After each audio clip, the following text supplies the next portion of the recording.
প্রযুক্তিগত বিপ্লব মোকাবেলায় সার্টিফিকেট নির্ভর শিক্ষা ব্যবস্থার পরিবর্তে বর্তমানে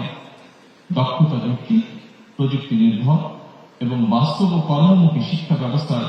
গড়ে তোলার মনে হয় কোনো বিকল্প নেই। বর্তমান সরকার মনে করে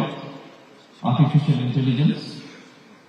cyber security and forensic science, programming, digital entrepreneurship, digital communication, cognitive empowerment, presentation skill, leadership এবং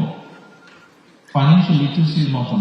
সফট স্কিলের বিষয়সমূহ ছাড়া শিক্ষা কারিকুলাম মনে হয় পূর্ণাঙ্গ হয়ে উঠতে পারেন না।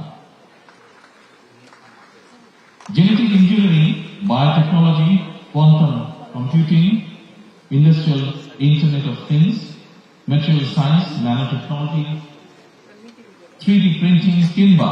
ফিফথ জেনারেশন ওয়্যারলেস টেকনোলজি, আগামী দিনগুলোতে এইসব বিষয়গুলি সম্পর্কে উদাসীন থাকলে কর্মে সাফল্য অর্জন বোধহয় অসম্ভব হতে পারে। এমন বাস্তবতায় বর্তমান সরকার অগ্রাধিকার ভিত্তিতে প্রাথমিক পর্যায় থেকে শুরু করে সর্বোচ্চ স্তর পর্যন্ত শিক্ষা কারিকুলামকে বাস্তব ভিত্তিক, বহুমুখী, কর্মমুখী এবং প্রযুক্তি নির্ভর করার কাজ ইতিমধ্যে